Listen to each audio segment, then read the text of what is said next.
Hey everybody, in today's delivery download, I'm going to be talking about why making project assumptions and documenting those down in your statement of work, for example, is a very dangerous and very costly thing to be doing, and I'll tell you exactly what to do instead. So grab your notebook and pen and we'll get after it now.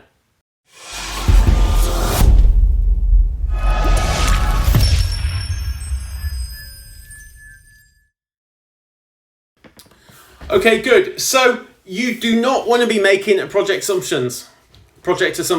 What have we always been taught? We've always been taught to document your assumptions down. So we're not talking about, what's that phrase? Assumptions make an ass out of you and me. To assume makes an ass out of you and me. I think that what that means is that phrase means don't assume something because that's daft, that's silly, right? You just can't assume. The flip side is, and what we are taught, is document your assumptions. So if you want to assume something, you need to document it. That's dangerous too, right? We're told that that's best practice. In fact, we're taught with the RAID log, risks, assumptions, issues and dependencies, although I have seen that more commonly used recently by a major management consultancy as risks, actions, issues and dependencies. But let's just stick with the time being that RAID is about assumptions, risks, assumptions, issues and dependencies. I propose you need to take out the A. You need to get rid of your RAID. Okay, you need to get rid of your RAID and just stick with risks, issues and dependencies. And of course, actions you obviously need on your projects and programs. But sticking with the assumptions, right? They are dangerous. And I'll tell you why they're dangerous. And it was a commercial director, very experienced commercial director that taught me quite a long time ago, back at BAE Systems, a company called Dettega, not to assume and document assumptions. And the reason was very simply this. You make an assumption and let's say that turns out not to be true. So all of a sudden, what you think you've assumed in your statement of work, let me take this example. We're doing a major migration program, and let's say that there are two extracts of migration that are planned. So we say, right, we're assuming two extracts prior to doing the live extract. Let's say after the two extracts that a third one is needed because the sign-off of that second extract, the quality of the data within that isn't good enough. So you go to your client, right? Let's say you're delivering to your client. It could be a big program of all sorts of types. And, most major programs have got big data migrations within them. And you say, I'm terribly sorry, but we need to do another migration run as part of the testing process before we can go with the live version during the cutover. And they say, well, why do you need that? And say, well, these particular issues. We assumed in our cost model that there would only be two, so you're going to need to pay for the third one.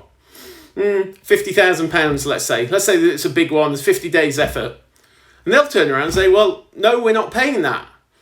And you say, yeah, but look, here's my statement of work. I wrote that down. We made an assumption. And they just look at you and go, you assumed wrong. That was your assumption. You assumed wrong. Now, you could try and have an argument with your client about the fact that it's in your statement of work, etc., etc. You will never win these arguments. Never win them. Right? And even if you do win it a bit, you'll end up doing a deal on the 50k. Right? You won't win the argument. So, you can't assume because the answer back, of course, you can play this to your advantage depending on what side of the fence you're on, but the answer back when someone makes an assumption is like, well, tough luck. You got it wrong.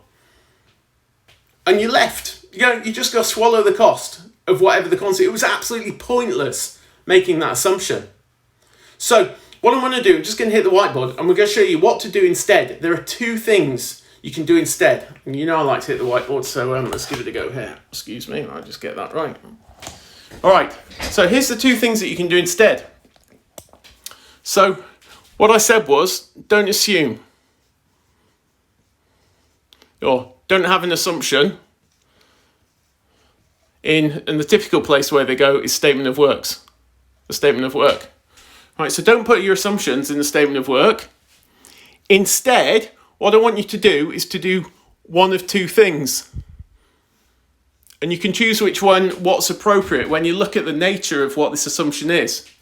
You can either make it as a very formal out of scope statement.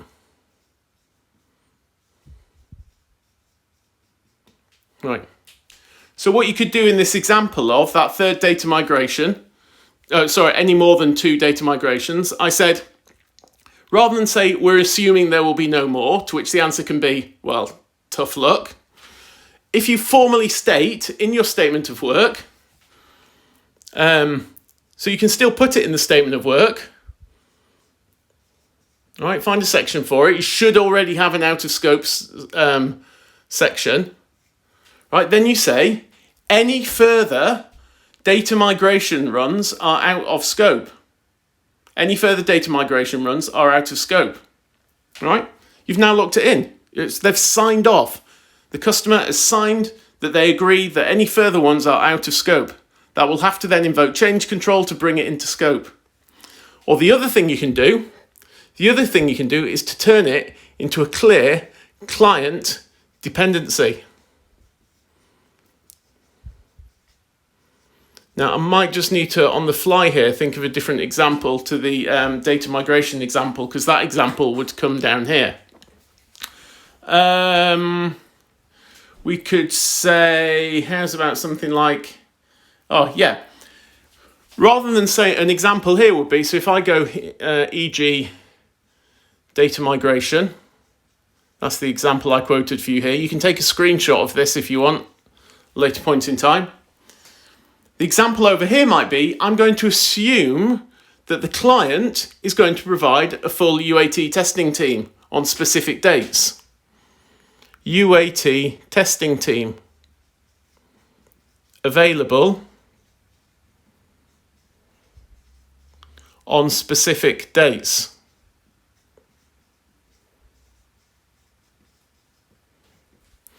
All right, so that's another example.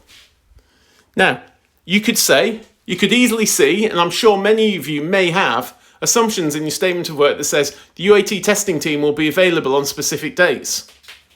You know, absolutely reasonable thing that you would require on a major program or any project for your client to provide.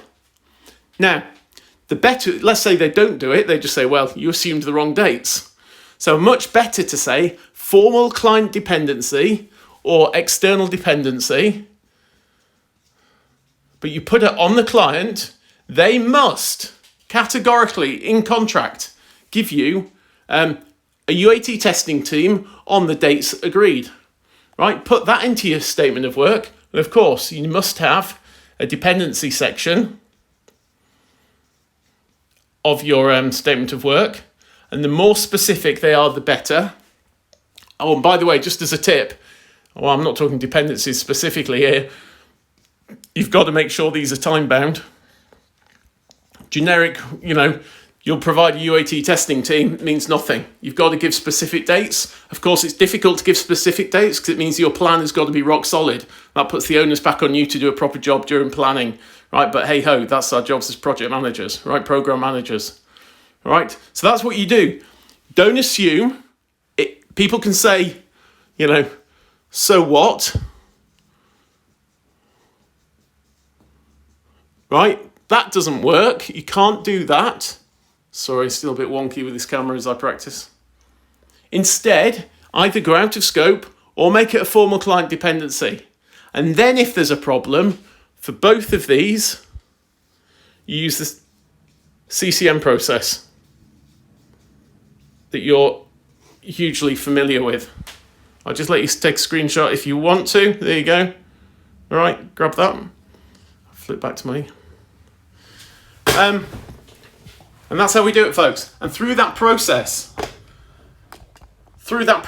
not only will you save yourself the costs incurred when those things happen, right? You won't be footing the bill, but you use it as an opportunity to invoke the CCM process, right? Now, of course, you've got to do a robust job in planning, in solution definition, in risk management to define things in the first place.